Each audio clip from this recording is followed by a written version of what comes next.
Cooper लिंगू बाबा है, वो 33 coat बच्चों को गोंडी धर्म की दीक्षा दे रहा था। तो एक दिन बच्चों से बोला, एक ही दिवस गुरु लिंगू को पारा, कि एक दिवस गुरु लिंगू को पारा, और 33 बच्चों से बचने उचारा। एक दिन कुपार लिंगू 33 बच्चों से कहने लगा, बेटा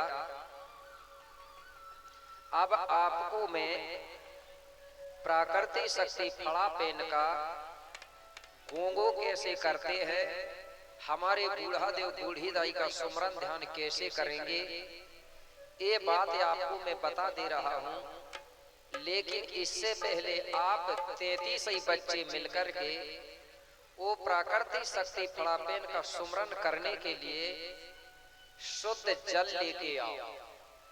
जल को क्या बोलते हैं गोंडी में? एर, पानी, ठीक है। बोले शुद्ध जल लेके आओ। बच्चे कहने लगे, गुरुजी कैसे शुद्ध जल लाए? बोले जिस जल को कभी कोई पशु ने जूठा ना किया हो, कोई पक्षी ने जूठा ना किया हो, ऐसा जल लेके आना है, और उसी जल में नहा के भी आ जाना है आप 33 बच्चे, और उसी जल को लेके आ जाना। बोले ठीक है। अब 33 बच्चे जल ढूंढने के लिए निकले। चलते चलते एक तालाब के किनारे पहुंचे तो देखे तो वो तालाब का पानी जो है गाय पी रही थी।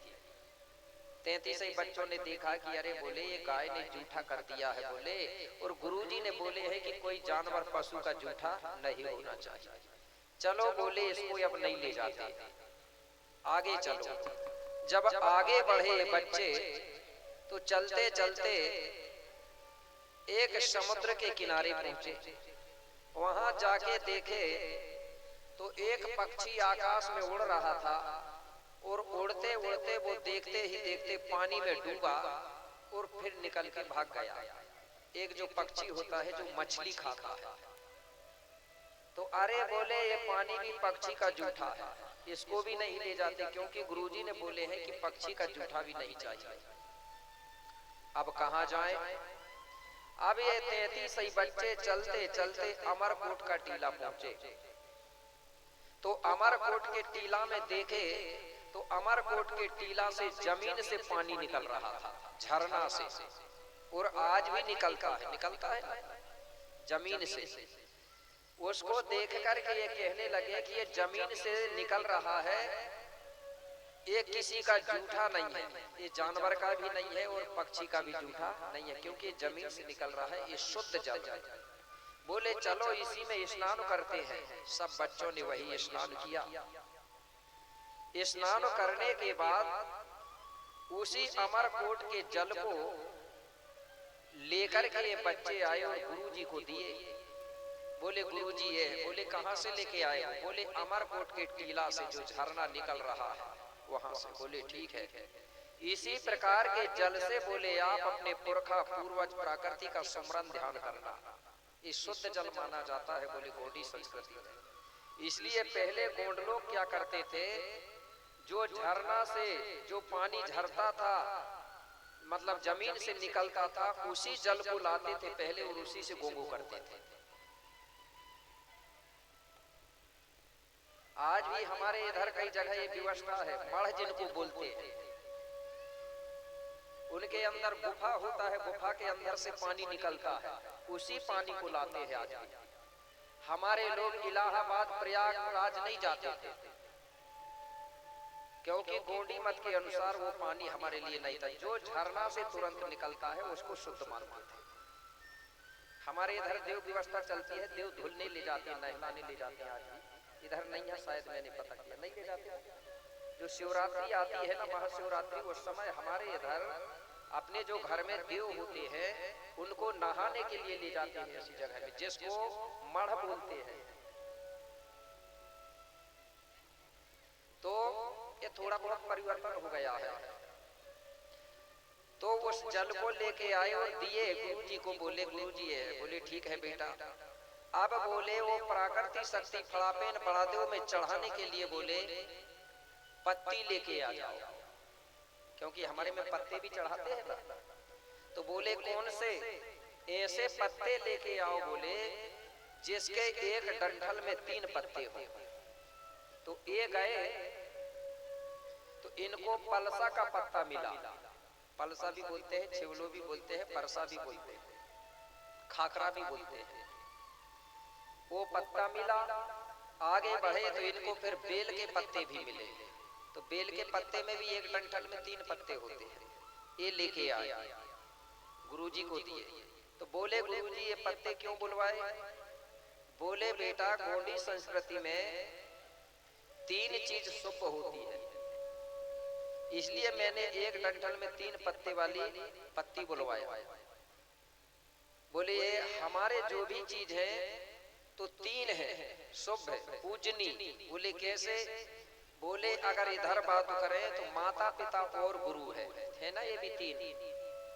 माता पिता और गुरु इनका करो सम्मान, और ये तीनों है देवता नहीं कोई भगवान, ये 3 है।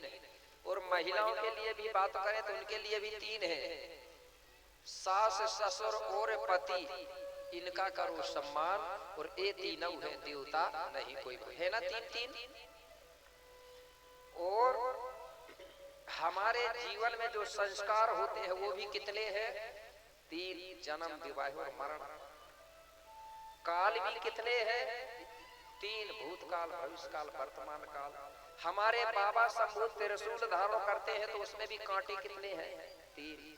तो 3 चीज गोंडों के लिए शुभ होती है, लेकिन दूसरे लोगों ने इसका विरोध किया है। मतलब गोंडी धर्म का विरोध हुआ ही कि नहीं हुआ है? कैसे हुआ है? 3 तिकाड़ा काम बिगाड़ा, 3 चीज अशुभ है बोलते हैं दूसरे लोग, बोलते हैं। आप बताइए अशुभ है क्या ये?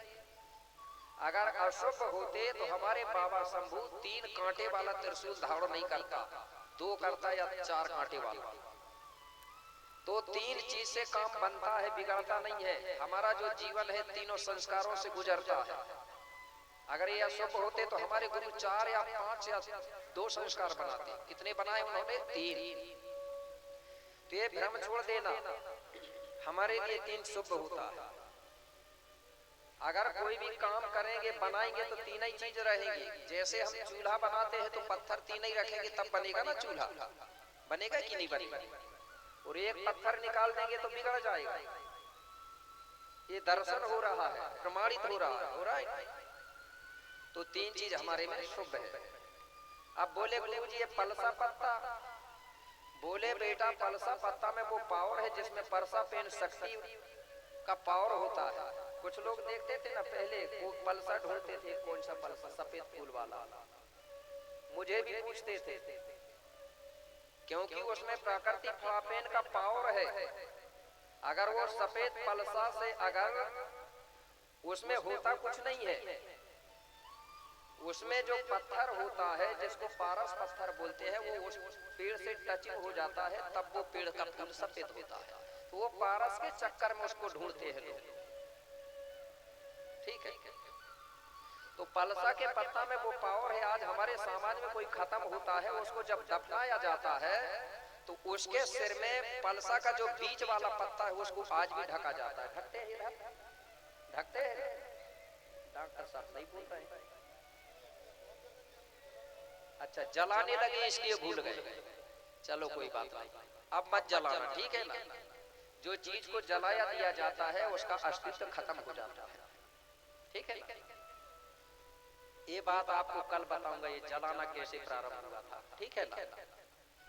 कल की बात में बता दूंगा। तो जो पलसा का पत्ता है, अगर आप कोई भी बीज रोपण करिए, जैसे अदरक है, मिर्ची है, टमाटर है, उसमें अगर आप पलसा का पत्ता ढकोगे ना तो तुम्हारा जो बीज रोपण है वो अच्छा अंकुर से निकलेगा, निकलेगा ना। और दूसरा पत्ता ढकोगे तो वो खराब हो जाएगा, बिगड़ जाएगा, उतना अच्छा नहीं निकलेगा। तो हमारे जो पूर्वजों का ये सोच था कि जब आदमी खत्म होता है तो उसके चेहरे में पत्ते ढक के अगर उसको दफनाएंगे तो उसका जब भी जन्म होगा तो अच्छी तरह से होगा और किसी भी प्रकार से भूख पीड़ा नहीं होगी। क्योंकि पलसा के पत्ता से कोई भी बीज अंकुर आसानी से आराम से हो जाता है। होता ही कि नहीं होता? ये परीक्षण करके देखना। इसलिए पलसा का पत्ता ढका जाता था। तो गोपाल को कहने लगा, बेटा बोले जो 3 पत्ते होते हैं वो हमारे लिए पूजनीय है, 3 चीज हमारी संस्कृति में शुभ है। बोले ठीक। बेटा बोले अब एक काम करो, फूल और लेके आ जाओ। बोले बड़ा देव में चढ़ाने के लिए चढ़ाते हैं हम फूल। तो बोले गुरुजी कौन से फूल लाना है? बोले बेटा दुनिया में तो ढेर सारे फूल हैं, लेकिन हमको बड़ा देव को ऐसा फूल चढ़ाना है जिस फूल को हाथ से तोड़ा नहीं जाता है। अगर हम दूसरे फूल चढ़ाएंगे तो हाथ से तोड़ के लाएंगे ना तोड़ के, लेकिन वो ऐसा फूल है बोले जिसको हाथ से तोड़ा नहीं जाता, अपने आप टूटा हुआ मिलता है। और वो फूल 12 साल तक अमर माना जाता है। बाकी सब फूल टूटने के बाद मर जाते हैं, खत्म हो जाते हैं, और वो फूल 12 वर्ष तक अमर होता है। तो बोले तुम जाओ। अब ये 33 ही बच्चे फूल ढूंढने के लिए निकले। चलते चलते एक जंगल पहुंचे। तो उस जंगल में ढेर सारे महुआ के पेड़ लगे हुए थे। महुआ जानते हो ना? ईरूक मढ़ा। ईरूक मतलब गोंडी में होता है, ईरूक मढ़ा का मतलब महुआ का पेड़। महुआ के पेड़ ढेर सारे लगे हुए थे और उसी समय वो महुआ के फूल भी टिपक रहे थे। ये बच्चों ने देखा तो वो महुआ टपक रहे थे। बच्चों ने जैसे ही देखा तो इनको ऐसा लगा कि ये पेड़ बोल रहे हैं, बोले कि बेटा इधर आओ, इधर आओ, ये फूल ले जाओ। बोले संकेत कर रहे हैं, चलो बोले इसी के फूल ले जाते हैं। सभी बच्चे गए और ऐसा हाथ लगा लिए, सब बच्चों के हाथ में 2-2, 4-4 महुआ के फूल टपक गए। उन्हीं फूलों को लेके आए। बोले गुरुजी ये फूल? बोले हाँ बेटा, ये फूलों को तोड़ा नहीं जाता। बोले अपने आप टूटता है। टूटता है कि नहीं? कि फूल तोड़ते हैं महुआ का?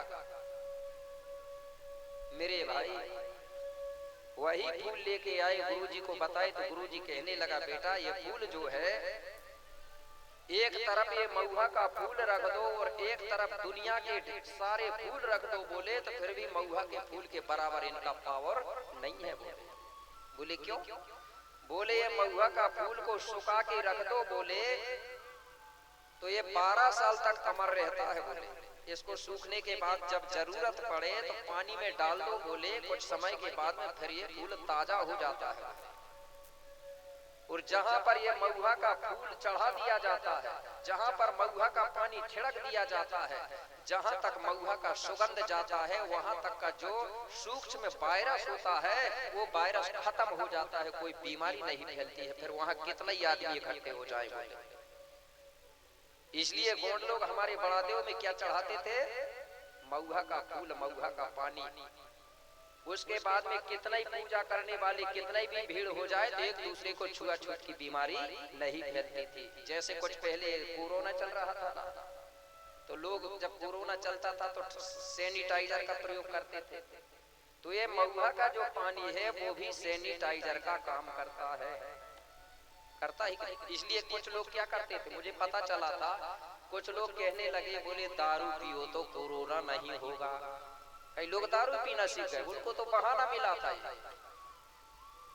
तो ये खोज हमारे भूमिकाओं ने बहुत पहले कर चुका था कि महुआ का सुगंध, महुआ का पानी सूक्ष्म वायरस को खत्म करता है। इसलिए चढ़ाते थे। नींबू भी चढ़ाते हैं कि नहीं? नींबू चढ़ाने का मतलब ये है वैज्ञानिक कि नींबू में वो क्षमता है, वो पावर है कि वो नकारात्मक ऊर्जा को चुंबक जैसा कैच करता है। जैसे हमारे घर में एक शरीर में नकारात्मक ऊर्जा प्रवेश करती है, उसका दिमाग खराब हो जाता है, वो कुछ भी बोलने लगता है। तो उसको हमारे बेगा लोग क्या करते हैं, एक नींबू लेते हैं और उस नींबू को उसके सर के ऊपर से ऐसा करके घुमाए और पूरब दिशा की तरफ फेंक दे। काम किसने किया? नींबू करता है भाई। उसमें वो क्षमता है, वो जितनी भी नकारात्मक ऊर्जा है उसको कैच कर लेता है और उसको बेगा फेंक देता है। फिर वो आदमी ठीक हो जाता है। और वो क्या कहता है, ये बेगा अच्छा है, जबकि काम किसने किया? नींबू ने। ये सब विज्ञान है, ठीक है ना? जैसे हम रार की धूप रखते हैं कि नहीं? रार, जहां तक रार की सुगंध जाती है वहां तक कि घर में जो नकारात्मक ऊर्जा होती है उसको वो खत्म करती है, इसलिए इसका प्रयोग करते हैं। तो महुआ का जो फूल है बड़ादेव में चढ़ाने के लिए सबसे श्रेष्ठ है। तो गुरु को पार कहने लगा, बेटा ये महुआ का फूल बोले आप अपनी पेन शक्ति देवी देवताओं को चढ़ाना, लेकिन हमारे लोगों ने चढ़ाना तो नहीं सुने, सड़ाना सुन लिए। तो ये कुछ लोगों ने सड़ाना सुन लिए होंगे, कुछ लोगों ने चढ़ाना सुन लिए हुए।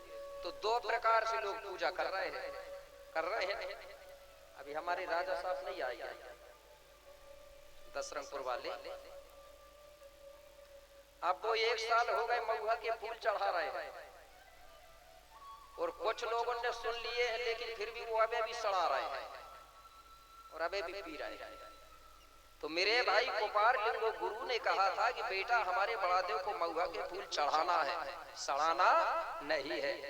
अगर हम जिस फूल को उस परम शक्ति फड़ापेन को चढ़ाते हैं अगर उसको सड़ाएंगे मेरे भाई, तो आप बताइए हमारा बूढ़ा देव हमको आशीर्वाद देगा कि शराब देगा?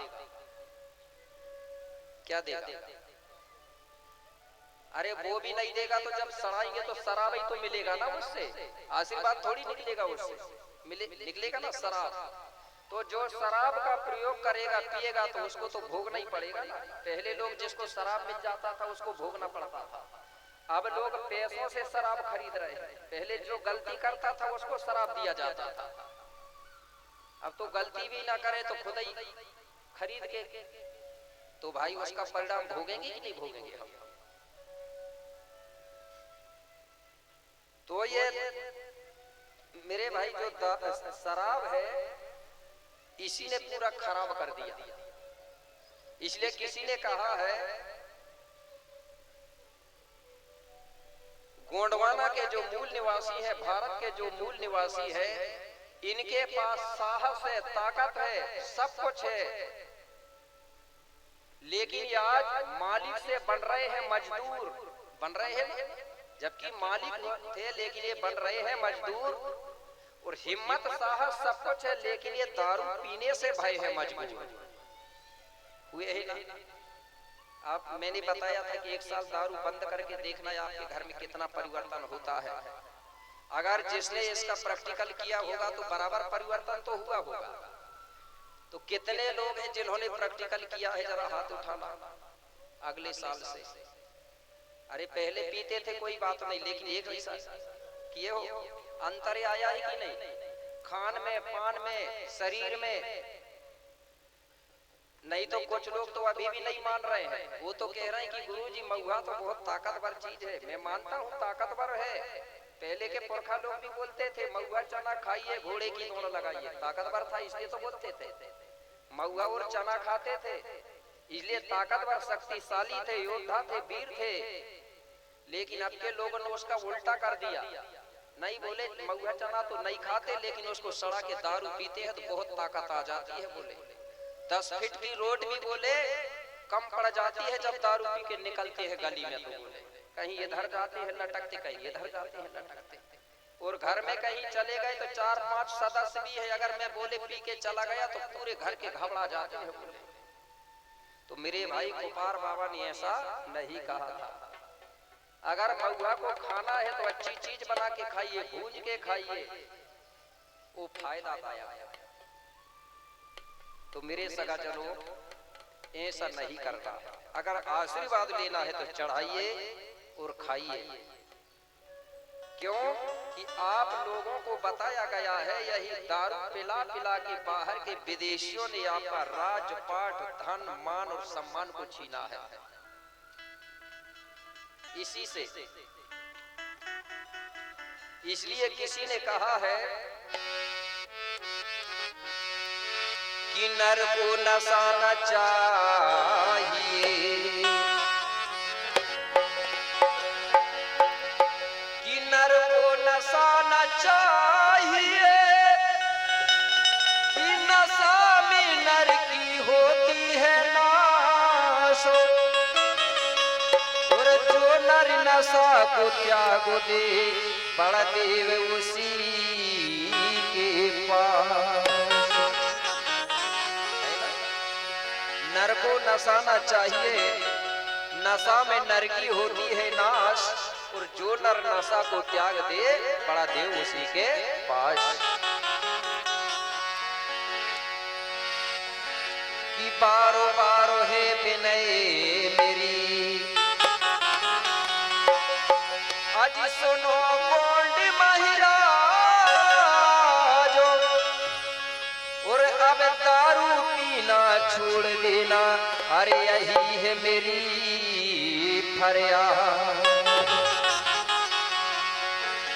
आपसे निवेदन कर रहा हूं, आप इस देश के राजा और महाराजाओं की संतान हो, इसलिए आपसे कह रहा हूं। तो कितने लोग समर्थन कर रहे हैं कि हाँ गुरुजी दारू बंद होना चाहिए हमारी समाज में, जरा हाथ उठा करके एक बार ताली बजा दें। सब लोग हैं तैयार? अगर इतने लोग अगर तैयार हो गए और सबने अगर सहमति दे दी और अगर सबने छोड़ दिया ना, तो मैं समझ जाऊंगा कि हमारा ये दशरथपुर में जो कार्यक्रम चल रहा है वो सफल हो गया।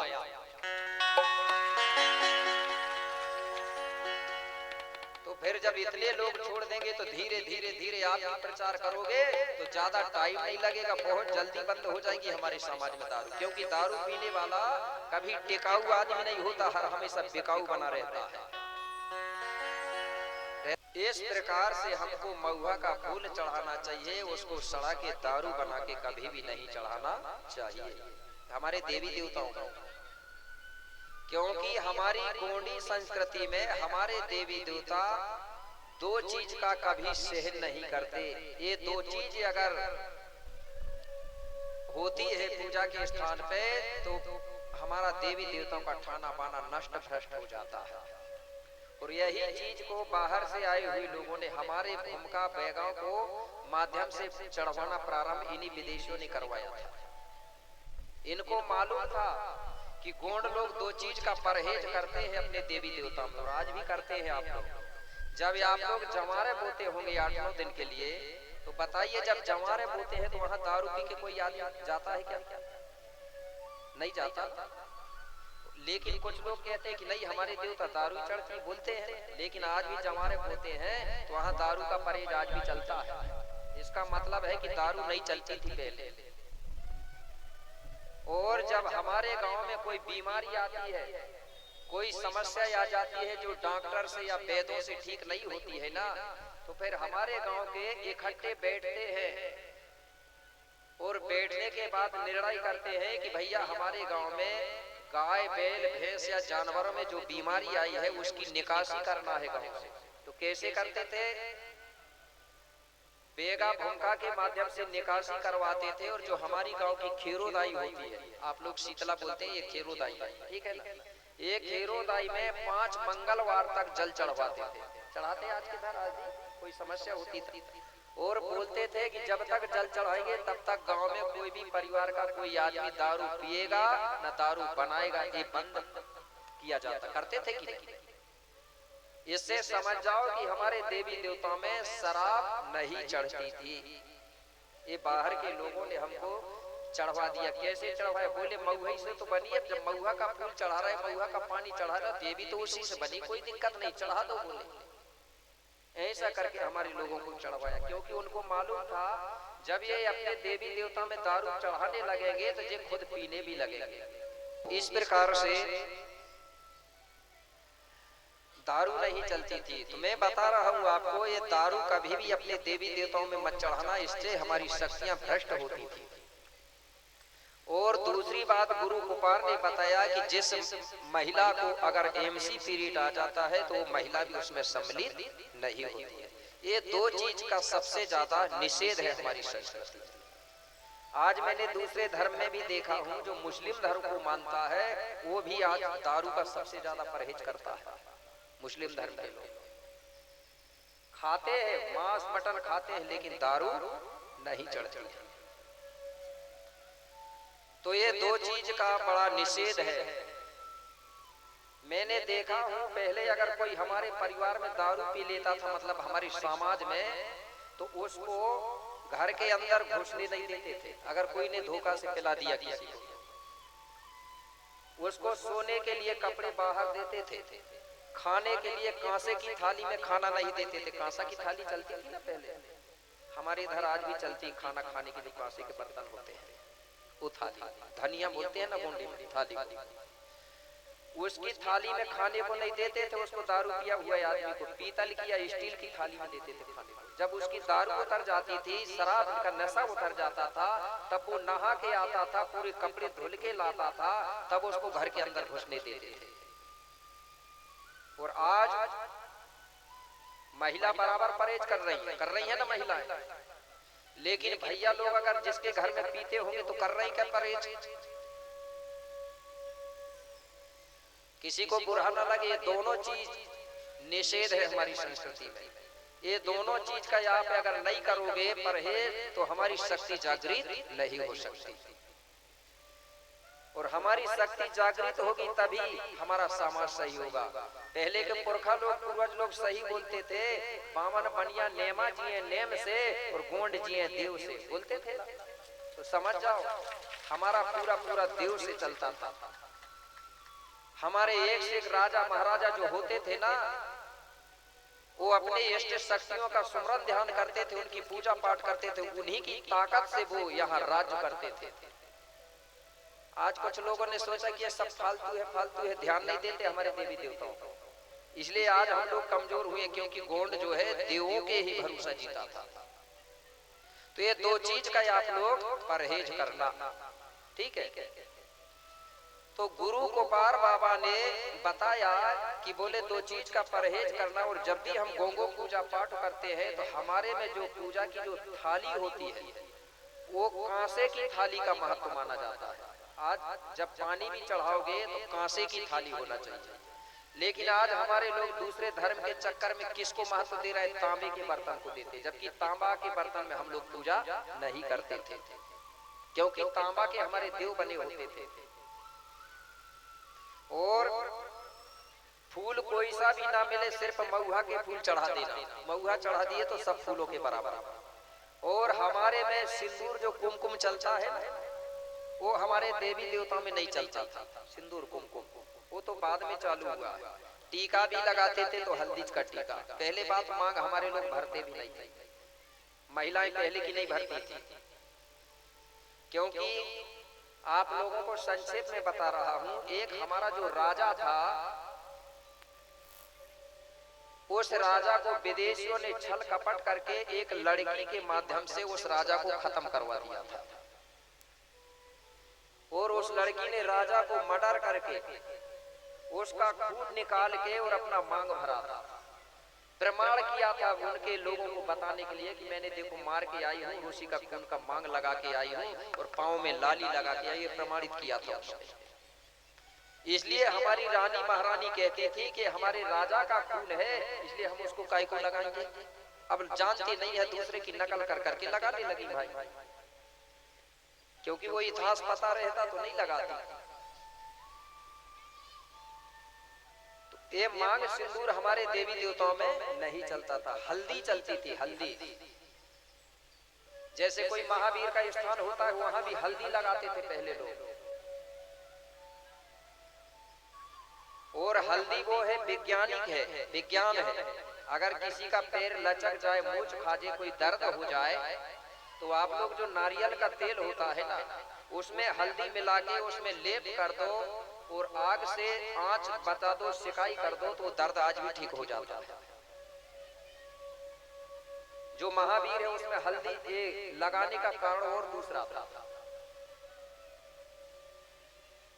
क्योंकि एक जो महावीर है ना, जैसे वो कहाँ का, बाली सुग्रीव कहाँ के रहने वाले थे,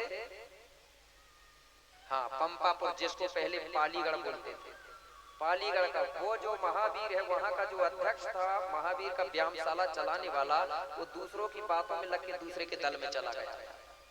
उसको एक बार, लंबी कहानी उसकी इतनी पिटाई किया गया था कि वो सूझ फूल गया था। तो हमारे वेदों को दया आ गई, कि हमारे समाज का है बेचारा सूझ फूल गया है, चलो इसकी सिकाई करते हैं। तो वही हल्दी और खोपड़ा का तेल लगा के उसकी सिकाई किया, तब से वो लगाना प्रारंभ हुआ। और वहां दूसरे जगह क्या बताता है, बोले एक बार सीता जी बोले मांग भर रही थी तो हनुमान पूछ रहा था, बोले ये क्यों भर रही है, तो उसने बोले इससे मेरे स्वामी की उम्र बढ़ती है। बोले ये कहानी बनाया गया हुआ।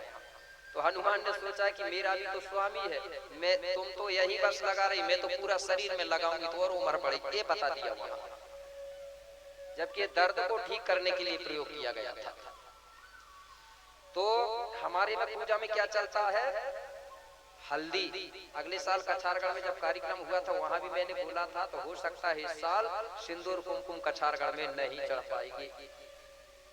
वहां भी चढ़ाते क्योंकि लोगों को पता नहीं है, तो कई लोग अगरबत्ती भी चढ़ा रहे हैं, वहां सिंदूर कुमकुम भी चढ़ा रहे हैं, जब ये चीज वहां वर्जित थी। और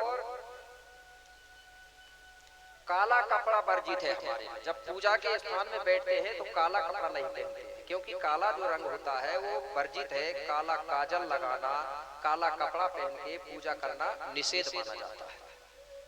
हमारे में पूजा के लिए मुख्य रंग है, भैया अगर लोग हैं पितृशक्ति तो उनके लिए है सफेद धोती, सफेद कुर्ता, पीली पगड़ी, ठीक है ना। चलो भाई अब थोड़ा परिवर्तन हो गया है, कहीं कहीं तो धोती मिलती नहीं है कुछ राज्यों में, अब वो क्या करेंगे, तो उनके लिए बताया गया है कि जैसे कार्यक्रम होते हैं तो उनके लिए एक धोती और कुर्ता रहे सफेद, कम से कम रंग तो हो जाएगा ना सफेद, और गमछा पीला। और महिलाओं के लिए बताया गया है कि जो साड़ी बोलते हैं ना, साड़ी भी बोलते हैं, दिगड़ी भी बोलते हैं, धोतिया भी बोलते हैं, लुगड़ा बोलते हैं, उनका जो रंग होता है वो कैसा होना चाहिए, पीला। क्योंकि मातृ शक्ति का जो प्रतीक है वो पीला रंग है, और पितृ शक्ति का जो प्रतीक है वो सफेद है। आज कोई भी जीवों का जब जन्म होता है तो पीला और सफेद रंग मिलता है, तब जीव का निर्माण होता है। चाहे वो पेड़ पौधा की बात हो, अगर आप कोई बीज लगाओगे ना जमीन पे, तो जब बीज निकलेगा तो ऊपर को जो आएगा वो पीला रंग आएगा, और नीचे की तरफ जब जाएगा जड़ तो वो कैसा रहेगा, सफेद रहेगा। तो सफेद जो रंग है पिता शक्ति है, और पीला जो रंग है माँ शक्ति है। इसलिए माँ को पीला रंग धारण करके और पितृ शक्ति को सफेद रंग धारण करके और पूजा करना चाहिए। तो हमारी संस्कृति में जो पितृ शक्ति है वो दाहिने तरफ बैठता है और मातृ शक्ति बाएं तरफ बैठती है, ठीक है। इसी प्रकार जब भावरा होता है, भावरा पड़ता है ना शादी में, भावरा ही बोलते हैं, 7 परिक्रमा जो घूमका या बेगा कराता है, तो आगे दूल्हा होता है और पीछे दुल्हन होती है। और दूसरी संस्कृति में दुल्हन आगे होती है। उसका भी कारण है, क्योंकि जो बाहर से विदेशी आए थे ना, उन लोग महिला लेके नहीं आए थे, उन्होंने यहाँ राजपाट किया तो अपने यहाँ की महिलाओं को आगे करके किया है। इसलिए बोलते हैं हम तो बाहर से आए हैं, तू यहाँ की है, तू आगे आगे चल, और पीछे से हम चल रहे हैं, चलते हैं पीछे पीछे। जबकि आगे किसको रहना चाहिए, पति को रहना चाहिए। इसलिए वो महिला को आगे करते और पीछे से अपना काम बनाते हैं। तो बाएं अंग में महिला बैठती है और दाएं में पुरुष, नहीं तो कई कई जगह ये भी गड़बड़ हो रहा, ये दिशा। और जब भी गोंगो करें तो बताया गया है कि धोती धुतिया में जो कांच होती है ना, कांच लगा के ही पूजा करें। फिर उतार दो, फिर ड्यूटी में जा रहे हैं तो बढ़िया शर्ट पैंट पहन लो, चश्मा लगा लो, कोई दिक्कत नहीं। लेकिन घर में जब पूजा होती है, हमारे डॉक्टर साहब धोती पहन के आए ना, आज रोज आते हैं, नहीं तो वो भी सोचते चलो कोई बात नहीं, पूजा की बात कर रहा हूं। पूजा में जब गोंगो करेंगे तो धोती धुतिया, एक एक धोतिया रख लो, एक एक धोती रख लो पूजा के लिए। नहीं तो अब धोतिया जो दिगड़ी होती थी ना, गोंडी में दिगड़ी बोलते हैं, लुगड़ा बोलते हैं, पहले की जो धोतिया होती थी दिगड़ी, वो 16 हाथ की होती थी। कितने हाथ की, 16 हाथ की। अब कहीं कहीं बची है, कहीं कहीं नहीं है। अब तो 10 ही हाथ की बता रही महिलाएं, बताती है कितने हाथ की बताती है, 10 हाथ की। लेकिन वो 10 भी नहीं निकल रही है, वो भी घट गई, 8 हाथ बची होगी। तो ये घट रही है ना। पहले 16 थी, 16 से घटी तो 10 बची, 10 से 8 बची, और 8 से 2 फिर घटेगी तो 6 बचेगी, 6 में से 2 घटेगी तो 4 बचेगी, और 4 से फिर 2 घट गई तो 2 ही बचेगी। फिर पहनेंगे कैसे, पहले हमारी रानी महारानियां जब पहनती थी 16 हाथ की, और जब ब्लाउज फूल का बोलते थे वो पहनती तो पूरा इधर से ढका रहता था, ये सब फूल बना रहता था इधर से पूरा। और जो हाथों में पहनती थी बांकड़ा भी बोलते उनको। और अब साड़ी धोतिया दिकड़ी लूगड़ा भी घट गओ, और जो कोल का है वो भी याद होगा ना, याद हो ऊपर से तो 50 भैया को भी घटो है और महिलाओं को भी घटो है। भैया लोग भी ऐसे पेंट पहन लिए थे कि बिल्कुल चिपके रहे, जब बैठा थे ना पीछे से नीचे खिसक जा, खिसकता ही कि नहीं खिसकता।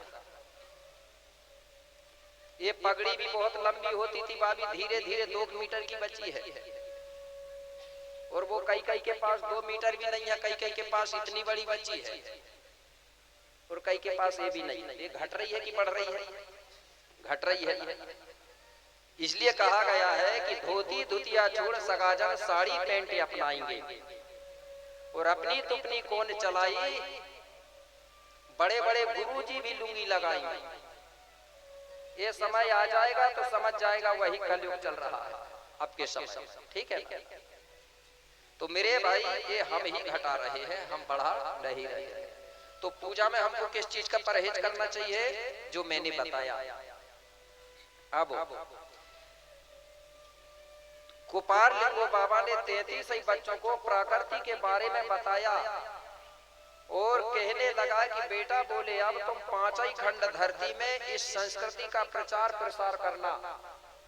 तो 33 बच्चे सबसे पहले 5 खंड धरती में गोंडी धर्म का प्रचार प्रसार करने लगे, जिनको अलाम कलाम कहा गया। इस प्रकार से प्रचार करते गए, अनुयायी बनाते गए। तो सबसे पहले भारत में रहने वाले चाहे कोई भी समाज हो, सब गोंडी धर्म के अनुयायी थे, और आज भी हैं। ऐसे कई प्रमाण है मेरे पास कि अगर कोई ऐसी कहे कि हम गोंडी धर्म को नहीं मानते, या ओबीसी कहे, तो मैं बताऊंगा कैसे नहीं मानते। कहीं ना कहीं मानते हैं। हर गांव में एससी एसटी ओबीसी रहता है, उनके गांव में एक दाई होती है जिसको खेरो दाई या शीतला कहते हैं, उसे सभी गांव के मानते हैं कि नहीं बताइए? मानते हैं। तो मतलब हुआ क्या? क्योंकि ये जो खेड़ो दाई है गोंड वंश की दाई है, अंतिम दिन बताऊंगा उसकी गाथा में, ठीक है ना। और अगर गोंड लोगों के घर में बच्चा जन्म होता है तो जब तक नरा नहीं गिरता, नरा को क्या बताया जाता है? नरुआ ना, वो जब तक नहीं गिरता है तो बताइए तीनों समाज के लोग उसका परहेज करते हैं कि नहीं? तब तक जब तक गिरता नहीं तब तक घर अशुद्ध मानते हैं कि नहीं? अगर मानते हैं तो समझ जाओ ये गोंडी धर्म का नियम है, ठीक है ना। और चाहे वो कोई सी भी समाज की महिला हो, जब वो गिरता है नरुआ तो उसको आज भी घर के अंदर गड्ढा खोद के दफनाते हैं। तो सभी समाज की दफनाती है कि नहीं बताइए?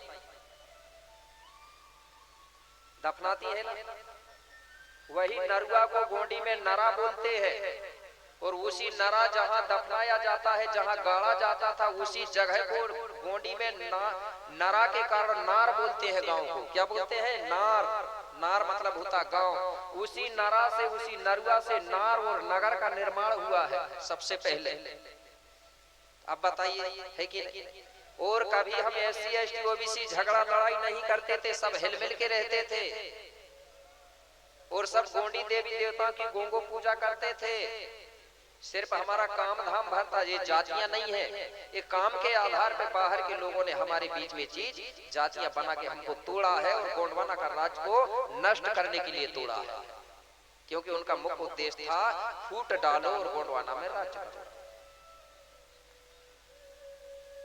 तो सभी महिलाएं दफनाती है ना, लेकिन आगे चल के हुआ क्या? वही आदमी जब बड़ा होता है तो गोंड लोग आज भी दफना रहे हैं, और कुछ लोग उसको जला रहे हैं। तो इधर क्यों नहीं हुआ यह सब भेद?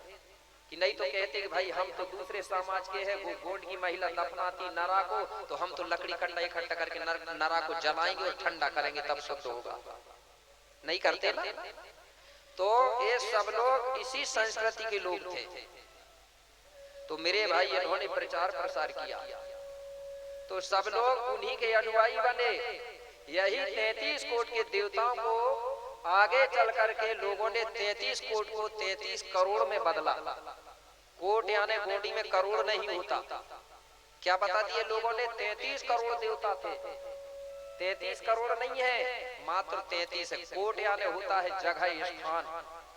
बोलते हैं ना गोंडी में गढ़ी, किला, कोट। अब कोट का मतलब थोड़ी होगा करोड़ गोंडी में, ठीक है ना। और आज आरती में भी लिखा है, पहले करते रहे होंगे ना, एक आरती लिखी है, जय गणेश जय गणेश जय गणेश देवा, लिखा है ना। और गणपति की सेवा मंगल मेवा, सेवा से सब विघ्न टरे। अब सेवा भी आ गया इधर, देखना साफ साफ लिखा है कि सेवा से सब विघ्न टरे। और फिर भी लोग पूछ रहे हैं ये सेवा आई कहां से। और 3 लोग 33 देवता द्वार खड़े, सब अरज खड़े। कितने देवता बता रहा है? 33। इस प्रकार से मेरे भाई ये सब उनके अनुयायी हुए। और आगे चल के यही जो 33 देवता हैं, उनमें से जो 5 लड़के थे जो सफेद ड्रेस वाले, वो हमारे समाज के भूमिका गुरु बने 5 तत्वों के प्रतीक से। जो कलश जल रही है ना, ये 5 बच्चों के नाम से है। उन्हीं को हम नारायण सूर बोलते थे, कोलासूर, हीरा ज्योति, मानको शुंगाल और तुरपुर आए। इन्हीं को हम वैज्ञानिक रूप में मानेंगे तो इनको कहेंगे जल देव, वायु देव, अग्नि, आकाश और धरती, ठीक है ना। अगर वैज्ञानिक रूप में जाएंगे तो इनको तत्व मान लेंगे, और हम भूमिका के रूप में मानेंगे तो भूमिका के रूप में मान लेंगे। यही हमारे भूमिका गुरु बने।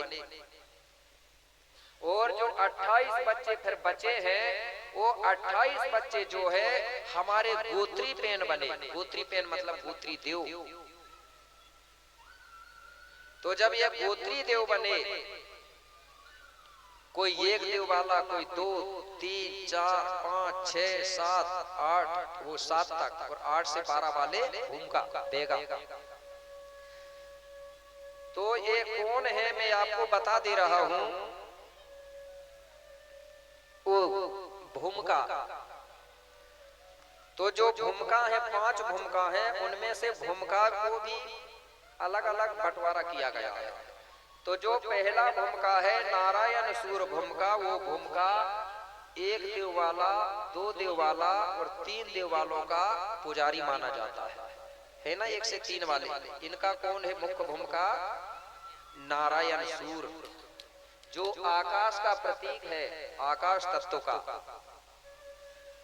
तो 3 वाले हैं तो उनका भूमिका कौन होगा?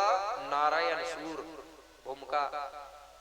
इसके बाद में दूसरा नंबर का भूमिका है कोलासूर। एक कोलासूर जो है 4 देवधारियों का भूमिका है। इसके बाद में तीसरा भूमिका है हीरा ज्योति भूमिका। हीरा ज्योति भूमिका 5 देव वालों का है। इसके बाद में चौथा नंबर का भूमिका है मानको शुंगाल भूमिका, ये 6 देव वालों का भूमिका है। इसके बाद में आखिरी नंबर 5वां भूमिका 7 देवधारियों का भूमिका है, जिसको तुरपुराई भी बोलते हैं, कुछ क्षेत्र में तुरपुडियाली बोलते हैं। तो ये चीज हमारी मुख्य चीज है, ये हमको पता होना बहुत जरूरी है, ठीक है। अगर कोई पूछने लगे कि तुम कितने देव वाले हैं, तो हमको देव संख्या बताना पड़ेगा कि हम 5 वाले हैं, 6 वाले हैं, 7 वाले हैं, तब तो प्रमाण होगा ना हमारा। और तुम्हारा पुजारी मुख्य भूमिका, तो भूमिका भी बता दो। रहने को तो 5 भूमिका का नाम याद रहना चाहिए हमको, ठीक है ना। तो लेखक लिखे हैं आपने कि ऐसे सुनते जा रहे हैं, याद हो गया। कल बोला था ना मैंने, डायरी पेन लेके आना करके रिकॉर्डिंग कर लो मोबाइल में। पहला भूमिका है 1 से 3 वालों का नारायण सूर भूमिका। दूसरा भूमिका है 4 देवधारियों का कोलासूर भूमिका। तीसरा भूमिका है हीरा ज्योति भूमिका 5 देव वालों का। और 6 वालों का है मानको शुंगाल भूमिका। और 7 वालों का है तुरपुराय भूमिका। हो गए। इन्हीं को 5 तत्वों के रूप में मानते हैं हम, धरती, जल, वायु, अग्नि और आकाश। और गोंडी में ये 5 शक्तियों को बोलते हैं अमोटिया, लंगोटिया, भूटिया, अदीटिया, माटिया। आज भी बोलते हैं ना कुछ सियाने लोग, हवा को आज भी मटिया बोलते हैं लोग। और मटिया यानी हवा होता है। अदितिया का मतलब हुआ अग्नि। आज भी आग जलाते थे ना सियाने लोग, अघैठी जला दो बोलते थे, मतलब वहीं से बना है ना अधैठी मतलब अग्नि। भूटिया, भूटिया मतलब होता धरती।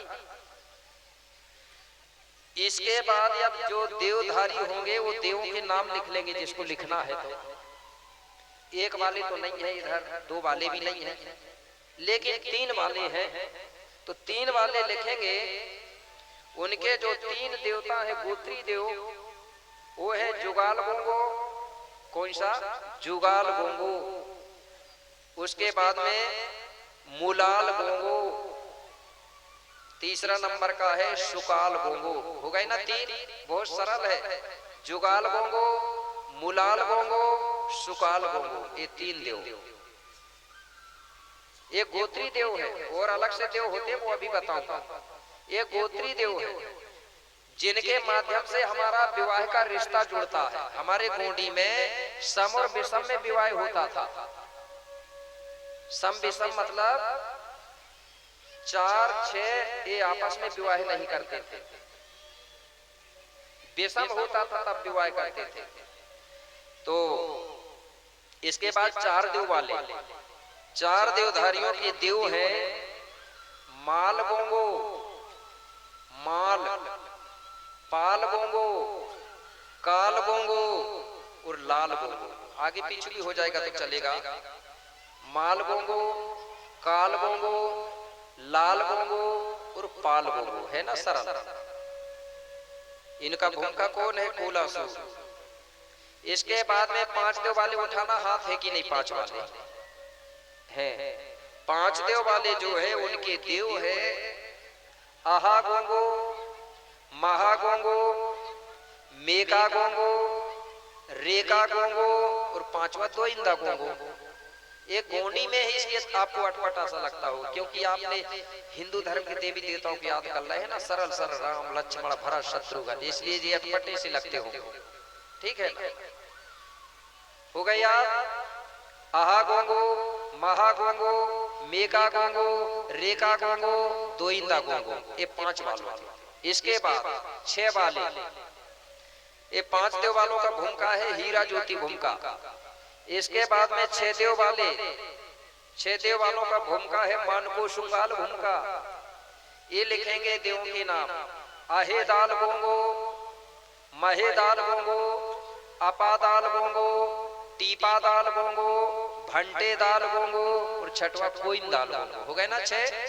अहेदाल, महेदाल, अपादाल, टीपादाल, भंटेदाल, कोइंदाल। हो गए ना 6? इसके बाद में 7 वाले उठाएंगे। कितने हैं? चलो है 7 वाले। 7 वालों का जो भूमिका है वो है तुरपुराय भूमिका। इनके जो देव है धनवा गोंगो, धनठाई गोंगो, पेंदा गोंगो, चितका गोंगो, राई गोंगो, भंटाई गोंगो, भोइंदा गोंगो। हो गए ना 7? एक बार और। धनवा, धनठाई, पेंदा, राई, चितका, भंटाई, भोइंदा। हो गए ना? तो ये कम से कम इतना याद कर लो पहले, 5 भूमिका के और अपने अपने गोत्री देवों। ज्यादा दिन थोड़ी लगेगी ना, बहुत जल्दी याद हो जाएगा। क्यों याद करना है? जब भी आप अपनी पूजा पाठ करोगे ना तो इनके नाम आएंगे तब तो पूजा करोगे। जैसे घर में कर रहे हो आप तो धूप कैसे रखोगे भाई? ये तो नहीं रखेंगे ओम नमः शिवाय, गड़बड़ हो जाएगा फिर। ओम ब्रह्माय स्वाहा, ये सो तो नहीं करोगे ना। विष्णु स्वाहा, ऐसा नहीं। हमारे में क्या बोलते हैं? जैसे हमारा जो भूमिका है नारायण सूर भूमिका, सर्वोच्च शक्ति नारायण सूर भूमिकाना, सेवा सेवा बोल दो और लगाना है तो धूप पारा सियातो रोम, होम सियाना सियातो रोम। ठीक है ना? हमारे में स्वाहा नहीं बोलते धूप रखते समय। स्वाहा बोले वो मतलब हमारे देवता समझते हैं कि सत्यानाश। ठीक है ना? तो क्या बोलेंगे? सेवा सेवा। जब सेवा सेवा बोलेंगे तो हमारे देवी देवता हमारी सेवा को स्वीकार कर लेते हैं। और दूसरी भाषा का प्रयोग करोगे तो तुम्हारे देवता नहीं समझेंगे ना, वो प्रसन्न भी नहीं होंगे। तो इनको याद कर लेंगे। सर्वशक्ति लगा दो पहले, या फिर ओ माओर लगा दो। ओम नहीं है वो, ओ माओर है। ओ माओर का मतलब होता है हम किसी को जब बुलाते हैं ना, किसी को चिल्लाते थे पहले के लोग तो बोलते थे ओ दादा, बोलते थे कि नहीं बोलते? शुरू में वो लगाने से आवाज अच्छी जाती थी। और एक शब्द की याद आ गई मुझे, रे भी शब्द लगाते थे पहले, बोलते इधर दादा रे बोलते थे ना? नहीं बोलते। बाबा शंभू की जो भाषा चलती थी ना वो खड़ी चलती थी। दाई री, नाना रे, नानी री, तो ये री शब्द है, इसको कुछ लोगों ने गलत कहा है, ये रे करके बोल रहा है, जबकि रे का मतलब होता है किसी के पीछे रे लगाने का मतलब होता था उसी से जी का निर्माण हुआ है। जैसे मैंने बोला दादा रे, उसका मतलब हुआ दादाजी। दाईरी बोला तो उसका मतलब हुआ दाई जी। उसी रे को हटाया गया और दूसरे लोगों ने फिर उसको हिंदी करण किया और जी शब्द बना कि दादाजी। ठीक है ना? तो इस प्रकार से हमको गोंगो करना चाहिए। ओम नहीं लगा रहा है कोई बात नहीं, ओम और भी नहीं लगा रहा है कोई बात नहीं, सीधे बोल दो ओ सर्वोच्च शक्ति अहिदाल महिदाल अपादाल टीपादाल भंटेदाल गोइंदाल गोंगोना धूप पारा शियातुरो में सेवा सेवा। बन जाएगा नहीं? अब याद रहेगा तो बनेगा, याद नहीं रहेगा तो कहाँ बनेगा? नहीं तो तेजान महाराज तो हो गए महाराज एक जा रहा हो, गड़बड़ हो जाएगा ना फिर। तो ये याद होना चाहिए। इस प्रकार के सबके भूमिका देव के नाम हो गए ना। अब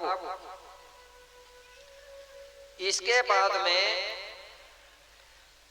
चाहे वो कोई भी देवधारी हो, 1 से लेके 7 वाला कोई भी हो, सबके एक एक कुल देवता होते हैं। बूढ़ा देव होते हैं कि नहीं? मरकाम लोगों के बूढ़ा देव अलग होगा ना? मंडावी लोगों का बूढ़ा देव अलग होगा, क्योंकि वो बूढ़ा देव है हर कुल के जो सियाने लोग हैं ना, वो खत्म होने के बाद उनको हम बूढ़ा देव के रूप में मानते थे। अलग अलग हो गए ना बूढ़ा देव। और एक बूढ़ा देव वो है जो सबका है। वो कौन सा बूढ़ा देव? जिसको आप लोग ईश्वर गौरा कहते हैं, वो सबका है, कोई गोत्र का होगा। ठीक है ना? सभी लोग सामूहिक रूप से ईश्वर गौरा का सेवा सुमरन करेंगे। और जो कुल का बूढ़ा देव है उसकी अपने अपने कुल के लोग करेंगे। और जो प्राकृतिक शक्ति फड़ापेन बड़ा देव है वो सबका है, क्योंकि वो निराकार शक्ति है। 5 तत्व शक्तियां, ये अलग अलग नहीं है। नहीं तो कई जगह मैंने यही छत्तीसगढ़ में देखा था कि बूढ़ा देव वाले अलग हो गए थे कहते, और बड़ा देव वाले अलग। जबकि बड़ा देव को भी गोंडा ही मानता है, प्राकृतिक शक्ति फड़ापेन को सभी मानेंगे ना, और बूढ़ा देव को भी गोंडा ही मानता है। तो फिर ये अलग हुई कैसे भाई? एक ही चीज है। तो ऐसा नहीं करना है। बूढ़ा देव भी हमारा है, बड़ा देव भी हमारा है, हम सबको एक ही रहना है। ठीक है ना? नहीं तो ऐसे ही में धर्म ही के नाम से बट गए तो होगा या काम हमारा। तो धर्म जो होता है, संस्कृति जो होती है, समाज को तोड़ने के लिए धर्म नहीं बना है। धर्म बना है समाज को जोड़ने के लिए। अगर जो धर्म के नाम से समाज को तोड़े तो वो धर्म नहीं है। ठीक है ना? तो मेरे भाई, इस प्रकार से हमारी जो व्यवस्था है। अब आगे चल के हुआ क्या कि हमारे गोत्र के आधार पे, देवों के आधार पे हमारी वंशावली व्यवस्था बनी हुई है। क्योंकि हम वर्ण व्यवस्था में नहीं आते। हम लोग बहुत ढेर सारे लोग हैं, आप लोग इसका प्रचार भी करना। नहीं तो हमारे लोग आज भी धीरे धीरे हिंदू ही बता रहे हैं, क्योंकि गोंड हिंदू नहीं है। क्योंकि हम वर्ण व्यवस्था में नहीं आते। जो हिंदू धर्म में आता है वो वर्ण व्यवस्था में आता है। और वर्ण व्यवस्था कौन सी? ब्राह्मण, क्षत्रिय, वैश्य और शूद्र, ये चारों वर्णों में गोंड लोग नहीं आते। क्यों नहीं आते? क्योंकि हम लोग किसी भी बात को सुनते हैं तो उसका तर्क वितर्क करके उसका सत्य और असत्य की खोज करते हैं, तब बात मानते हैं। अगर हम सुन के मान लें कि ब्रह्मा वो होता है जिसका ब्राह्मण से मतलब माथा से जन्म हुआ था, अब सुन तो लिया तो डायरेक्ट मान लोगे क्या यार? इसको विचार भी तो करेंगे कि वास्तव में यहाँ से किसी का जन्म होता है कि नहीं होता? होता है क्या? किसी का नहीं हुआ, और हुआ होगा तो वो जाने, पहले होता हो रहा होगा, हमारा तो नहीं हुआ ना, उसको क्या बताते हैं, ब्राह्मण होता है। दूसरा नंबर है जिसका जन्म भुजाओं से होता है वो क्षत्रिय कहलाता है। तो बताइए हमारा जन्म हुआ क्या छाती से, सीना से? नहीं हुआ, तो हम क्षत्रिय भी नहीं है। जिसका जन्म कमर से होता है वो वैश्य कहलाता है, तो हम वैश्य भी नहीं है, कमर से भी नहीं हुआ हमारा जन्म। जिसका जन्म पांव से हुआ है, तलुआओं से मतलब, वो क्या कहलाता है, शूद्र। तो बताइए हमारा जन्म हुआ है क्या? नहीं हुआ, तो हम शूद्र भी नहीं है। लेकिन कुछ लोग जबरदस्ती कहते हैं हम तो शूद्र है, दलित है, ऐसा लगता है कोई ने देखे होंगे पैरों से जन्म हुआ, तो हम ये व्यवस्था के लोग नहीं है। अगर सत्यता की बात करें, चाहे एससी हो, एसटी हो, ओबीसी हो, कोई भी समाज हो, सबका जन्म एक ही जगह से हुआ है, जिसको हमारी संस्कृति में कूख बोलते हैं, कूख या कूह बोलते हैं ना। इसलिए हमको कोया वंशी कहते हैं। कोया वंशी का मतलब होता है कूख से जन्म लेने वाली, वंशावली। कोई दूर समाज, इसलिए हम लोग वो व्यवस्था के लोग नहीं हैं। तो समझ गए ना। अब मत कहना कि नहीं तो कोई कहे गर्भ से कहो हिंदू है, तो हमारे लोग गोंड कहते हाँ हिंदू है, हिंदू है, जबकि मुझे मालूम है, आप लोगों को भी मालूम है, सत्यता बताने में कोई डर की बात नहीं है। नहीं तो कोई बता दे मुझे हिंदू धर्म की स्थापना कब हुई है, हुई है क्या? मुझे मालूम है सरस्वती दयानंद ने भी किया है, तो हर समाज की किया, हिंदू की नहीं हुई। और हिंदू शब्द कहां से आया है, कैसे आया है, इसको भी खोज करो। आज डॉक्टर भीमराव अंबेडकर की पुस्तक जब पढ़ते हैं तो पता चलता है कि ये हिंदू शब्द जो है बाहर से आए हुए मुगलों ने यहाँ के एससी एसटी ओबीसी के लोगों को गाली दिया था। ठीक है, उसी शब्द को ये नाम देके वो लोग काम कर रहे हैं। तो जब भी अगर जनगणना होगा मेरे भाई, तो जब बात जनगणना में आएगी, आपको धर्म की बात पूछे जाएगी, तो कौन सा धर्म लिखोगे आप? चाहे कुछ भी हो जाए, संकल्प कर लो आज से, ठीक है ना। नहीं तो अधिकारी लोग कहते हैं गड़बड़ हो जाएगा, गलत हो जाएगा, तुम जानो करके हमारे लोगों को मतलब ये डर बना देते हैं। हमारे लोग कहते हैं यार फार्म गड़बड़ ना हो जाए, हिंदू लिखवा देते। मेरे बच्चे भी पढ़ते, मैं नहीं लिखवाता, बिगड़ जा चाहे कुछ हो जाए, नहीं बिगड़ता, ठीक है ना। तो आप क्या लिखेंगे? लिखने को तो हमको पुनेम लिखना चाहिए, ठीक है ना, लेकिन भाई समझ नहीं आती, सीधे डायरेक्ट ही लिख दो गौड़ी धर्म, ठीक है ना। और भाषा की जब बात आएगी तो आप क्या लिखोगे? गोंडी भाषा। आप ये मत सोचना कि बोलते नहीं बन रहा था, हम नहीं, भली पूरी भाषा नहीं बोल रहे हो, लेकिन आज भी कुछ भाषाएं बोलते हो आप। मैंने बताया ना, सब लोग जानते हैं, और बल की प्रयोग करो। अब जो लड़का लड़की होते उनको बोलो टूरा टूरी, ये गोंडी भाषा का शब्द है, ठीक है ना। दरवाजा को गोंडी के लोग पहले बोलते थे किवाड़, बोलते थे ना, किवाड़ बंद कर दो, वो भी गोंडी शब्द है। जब एक दूसरे को सेवा जोहार करते हैं तो जोहार भी तो गोंडी शब्द है। पूरा तो नहीं बनता, लेकिन कुछ तो बनता है, तो लिखो हमारी भाषा, ठीक है ना। तो हमारे देवों के अनुसार हमारे वंशावली व्यवस्था है, वर्ण व्यवस्था नहीं है। तो वंशावली में जब कोई पूछेगा तो क्या लिखेंगे? जैसे जो 3 देवधारी है वो लिखेंगे कि हमारा जो वंशावली है वो है सांडिल वंशी। सांडिल आते हैं इधर, सांडिल वंशी। और इसके बाद में जो 4 देवधारी है उनको अगर पूछेंगे तो वो बताएंगे कि हम गंग वंशी है। ये नोट कर लेना, ठीक है ना। और ये पता नहीं रहेगी तो तुम वही बता दोगे, वैश्य क्षत्रिय ब्राह्मण। और जो 5 देवधारी है वो आते हैं चंद्र वंशावली में, और 6 देवधारी आते हैं सूर्यवंशी में, और 7 देवधारी आते हैं नागवंशी में। हो गया ना? ये वर्ण में नहीं आता। और इनके जो गढ़ हैं अलग अलग बने हुए हैं, इनके गढ़ बने हैं। जो 3 देवधारी है उनका जो गढ़ बताया गया है वो धमदा गढ़ को मानते हैं, कौन सा गढ़ है? धमदागढ़। 4 देव वालों के लिए बताया गया है लांजीगढ़ बैहर के पास, और 5 देवधारियों के लिए है बैरागढ़, ठीक है ना। और जो 6 देवधारी है उनके लिए है चांदागढ़ चंद्रपुर, चांदागढ़ तो सभी जानते हैं। और 7 देवधारियों के लिए है मंडलागढ़। इसके बाद में इनके मुख्य जीवा पेन के बारे में भी बताया गया है। मुख्य इनका देव जो होता है जहां से पावर मिलता है इनको। जो धमदागढ़ वाले लोग हैं वो कछुआ को जीवा पेन मानते हैं, कछुआ ही मानते हैं ना मरकाम जी। और जो गंगवंशी लोग हैं लांजीगढ़ के वो भी शायद कछुआ को मानते हैं, ठीक है। हाँ अच्छा, 5 देव वाले हैं उनका जो जीवा पेन है जिसको गिरगिट बोलते हैं, ठीक है ना। और जो 6 देवधारी हैं वो शेर सिंह को मानते हैं। शेर को बोलते हैं गोंडी में पुल्ली, ठीक है ना। इसके बाद में जो मंडलागढ़ के लोग हैं वो नाग को भी देव मानते हैं, लेकिन उनके साथ में एक जो होता है जिस जानवर को सेही बोलते थे, कांटे वाली जो होती है ना, मानते होंगे आप आज। सेही को मारते नहीं है, उसको देव मानते हैं। तो ये हो गया सामूहिक गढ़ के आधार पर।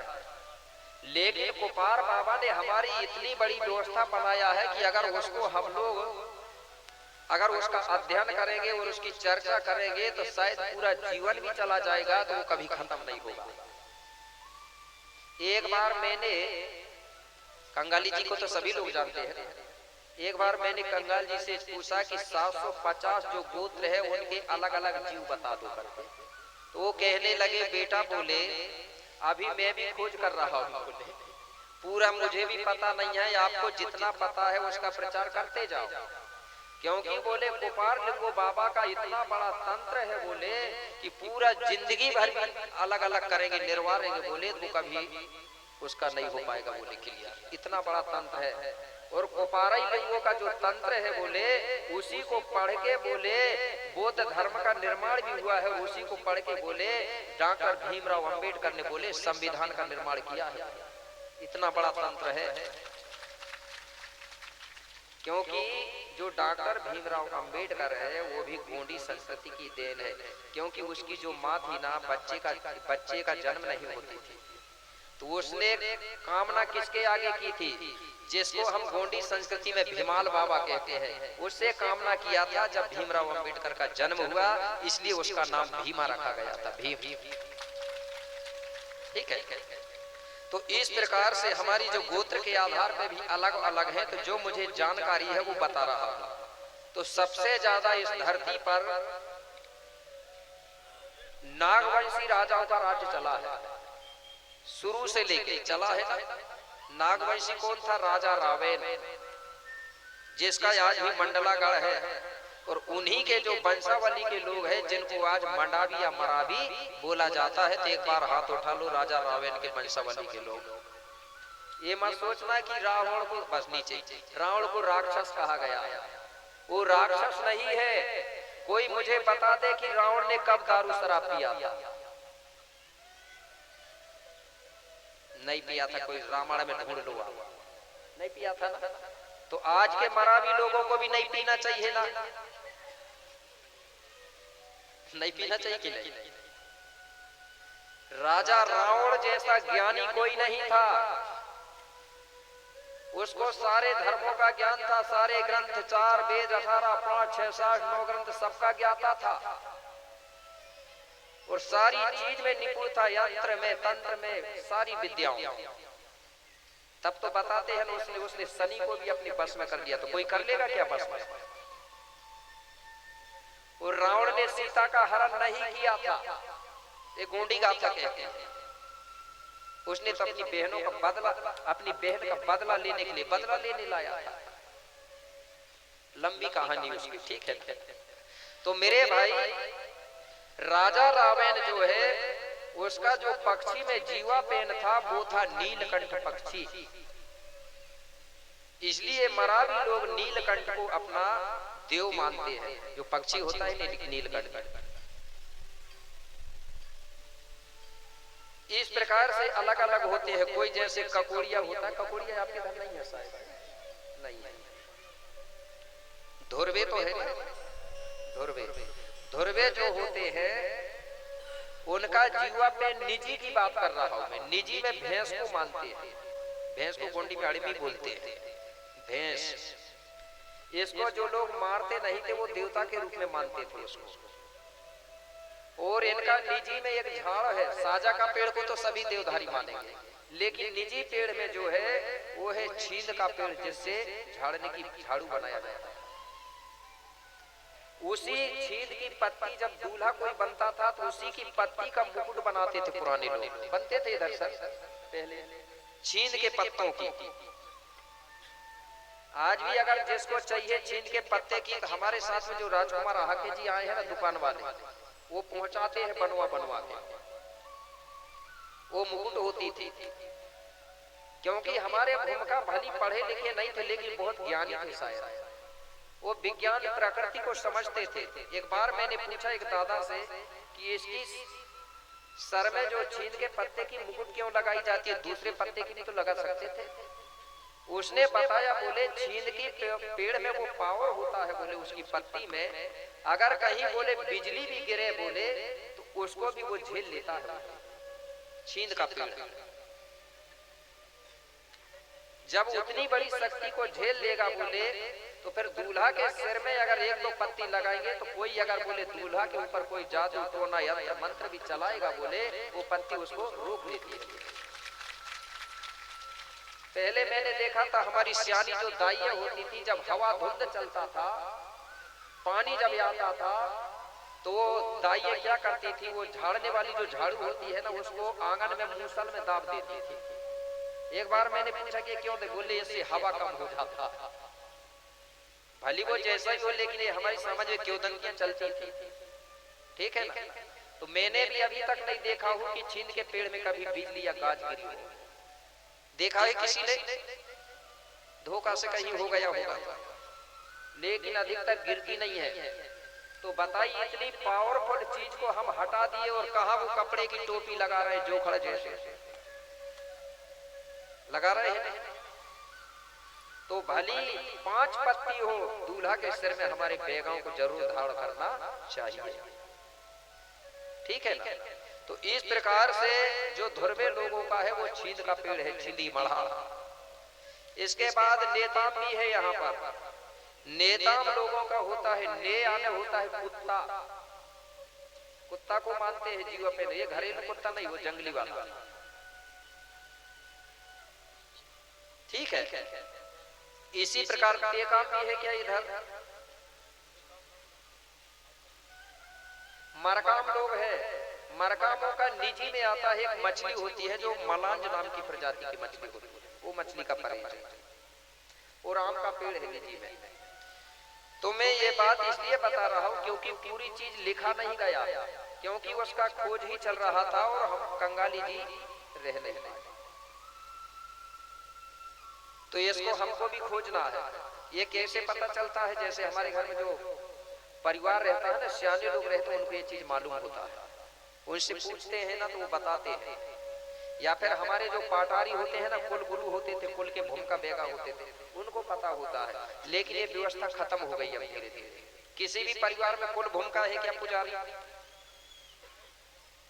हर राजा महाराजाओं के यहाँ पुजारी होता था, हर गोंडों के परिवार में एक पुजारी होता था। कोई भी पूजा पाठ करते थे पहले भूमिका गुरु के पास जाते थे कि हमको रविवार को या सोमवार को पूजा कराना है, तो भूमिका से पूछने जाते थे। पहले क्यों जाते थे पूछने? उससे पूछते थे कि भूमिका जी के यहाँ कोई दिक्कत तो नहीं है घर में। तो ऐसी तारीख बनाते थे, कैलेंडर की तारीख काम नहीं पड़ती हमको। हमारी तारीख जो होती थी कि हमारा घर कब सही रहेगा, हमारे घर में हमारी बहन बेटी है वो कोई दिक्कत तो नहीं रहेगी। तो भूमिका के इधर भी क्लियर करते थे और इधर भी तब तारीख बनती थी, तब भूमिका पूजा करने आता था। ते हर लोगों के भूमिका होते थे। और पाटारी होते थे। पाटारी समझते हैं ना? पाटारी मतलब जिनको परधनिया बोलते हैं, वो भी अपने ही लोग हैं, कोई अलग नहीं है। जब हम लोग अपने देव खलियान जाते थे वो अपने किंगरी लेके आते थे, और देवी देवताओं का गीत गाते थे। अब मैंने कहीं जगह देखा हूँ बाप के धर वो अलग होते हैं और आप अलग हो रहे हैं, तो ये गड़बड़ है ना। सब तो आदिवासी एक होना चाहिए ना। ऐसा भी हो सकता कई लोग भाई हिंदू धर्म में चले गए जबकि वो गुरु थे। तो इस प्रकार से हमारे जो जीवा पेन होते हैं वो अलग अलग होते हैं। और जैसे जो सामूहिक पेड़ की बात कर रहा था, जो साजा का पेड़ है वो सभी गोत्रधारियों के लिए पूजनीय है। साजा के पेड़ के साथ में एक पेड़ और होता है जिसको साले का पेड़ बोलते हैं, मिलता है इधर साले, साल का पेड़ होता है। सुमरनी में लिखा है ना, साल और साज में सात्विक पूजा। सात्विक का मतलब होता है बिना जीव वाली, नारियल प्रसाद वाली, और फिर महुआ में जाए। तो हमारी जो प्राकृतिक जो होती थी वो सात्विक गोंगो होती थी, और हमारे पुरखा पूर्वज बूढ़ा देव में फिर बलिदान वाली भी होती है। ठीक है, मैं ये नहीं कह रहा हूँ कि भाई बलिदान नहीं चलता है, ठीक है, लेकिन अपना जीव को बचा के। तो इस प्रकार से हमारी व्यवस्था थी, और समय होते भी जा रहा होगा और हो ही गया। इसके बाद सुमरनी करेंगे। तो जो आज की व्यवस्था है वो मैंने बताया। अब कल और परसों 2 दिन और बचे हैं, और पंपलेट में डाल दिए हैं पुरते जी ने भाई, पता नहीं कौन कौन सी गाथा है अपने हिसाब से, लेकिन गाथा आगे पीछे हो रही है। तो उन्होंने लिखा है एक जगह राजा बलि की गाथा। अब राजा बलि की जो गाथा है और बाबा शंभू की गाथा है वो कल सुनाऊंगा, ठीक है ना, समय के ऊपर है भाई। राजा बलि को सब लोग जानते हैं ना। कुछ लोग इसकी गाथा सुनाता हूं ना तो विरोध करते हैं, इसलिए इस गाथा को ज्यादा सुनाता नहीं। लेकिन उसमें विरोध की बात नहीं है, उसमें सत्यता की बात कि राजा बलि कौन था, कहां का था, ये दूसरे ग्रंथों में नहीं मिला। ये राजा बलि असलियत इतिहास की बात बता रहा हूं। ये उत्तर प्रदेश का रहने वाला बलिया जिला का राजा था। कौन से जिला का? बलिया जिला का। ये राजा बलि भी 7 देवधारी का बताते हैं। जिसको जहां मारा गया है उसकी काल कोठरी आज भी बनी हुई है, और कैसे मारा गया है वो बात आपको मिलेगी। एक धागा बांधा गया है संकल्प करवाने के लिए, राजा बलि माचले माचलम करके एक मंत्र आता है, और वही धागा आज भी गोंडों को बांधा जाता है कि जैसे तुम्हारे राजा ने संकल्प किया, वचन दिया, और देने के बाद वो मेटा नहीं, तो तुमको भी बांध रहे हैं। अगर हमने बोल दिया कि 51 रुपया संकल्प करो, 1100 रुपया करो, तो तुम ठहरा नहीं पाओगे। आज भी ठहराते हैं क्या? अगर गुरुजी ने बोल दिया कि 1100 रखो तो ठहराओगे क्या? अगर धागा बनवा लिए तो नहीं ठहरा पाओगे। उसी प्रकार तुम भी वचनबद्ध रहना, हिलना मत। वो गाथा कल मिलेगी। और शंभू मूला का विवाह का देखते हैं, वो तो अगले साल बताया था ना पुरते जी, नहीं बताया शंभू मूला का विवाह, लेकिन विवाह में बड़ी खर्चा लगा था। खर्चा ऐसो लगा था कि भाई बारात भी जाना है, खाना है, पीना है, दान दक्षिणा दहेज भी लगेगा कि नहीं? नेंग लगता है। महिलाएं गाती थी हमारे इधर, पैया पखारो धार में करो मेरे बाबुल, गैया रे बचिया को दान, ऐसा गाती थी। ये दान नहीं है। जब नया जो बनता था ना उनका जोड़ा ना, दूल्हा दुल्हन का नया घर बसता था ना, उसके घर बसने के लिए हमारे लोग क्या करते थे, खेती किसानी करने के लिए बैल देते थे, जोड़ी। आज भी हमारे जो राजा थे उनको हीरा मोती नाम के बैल थे ना, जोड़ी, ये सहयोग करते थे। ये दान नहीं है। तो मैं इसलिए बोल रहा हूँ कि इतने लोग हैं, कम से कम मूलादाई की विवाह करेंगे तो भाई अपनी इच्छा अनुसार नेंग तो लाना ही पड़ेगा ना, तब तो मजा आएगा ना जब मूलादाई का विवाह होगा, ठीक है ना।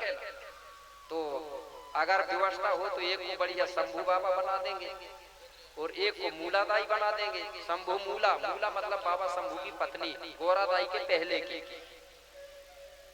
तो एक अच्छा लगेगा, ठीक है ना। अब देख लेंगे। तो एक गाथा आपको कल राजा बलि और मूलादाई का विवाह की, ठीक है। तो समय भी हो चुका है, इसलिए सुमरनी की तैयारी कर लेंगे। और सभी से बता रहा हूं एक बात, क्योंकि बताने में मुझे अच्छा नहीं लगता था, इसलिए नहीं बता पा रहा था, कि जब हम लोग अपने घर जाते हैं, आते हैं, तो आने के बाद भी आप लोग यहाँ सेवा जोहार करने आते हैं, लेकिन जब कार्यक्रम चलते रहता है और आप बार बार आते हैं तो थोड़ा डिस्टर्ब होता है। तो जिसको भी सेवा जोहार करना है तो सुमरनी के बाद में आके कर लेना चाहिए, और यहाँ भी सेवा जोहार करना चाहिए। और मैं पैर पड़ने को नहीं बोल रहा हूँ, क्योंकि ज्यादा पैर भी नहीं पड़ना चाहिए, ठीक है ना। आप मेरे पास आते हो तो हाथ मिला के सेवा जोहार कर सकते हैं, ठीक है, और सबको करना चाहिए। जब आप लोग मेरे पास आओगे सेवा जोहार करोगे तो तुम्हारे जो टूरा टूरी है ना वो देखेंगे कि हमारे गुरुजी कैसे होते हैं, तो उनको पहचान रहेगा, उनकी आस्था जुड़ेगी। जब तक आस्था नहीं जुड़ती है तो हम लोग गुरु की बात कभी नहीं मानते, नहीं तो दूसरे गुरुओं को जाने हमारे बच्चों ने, ठीक है ना।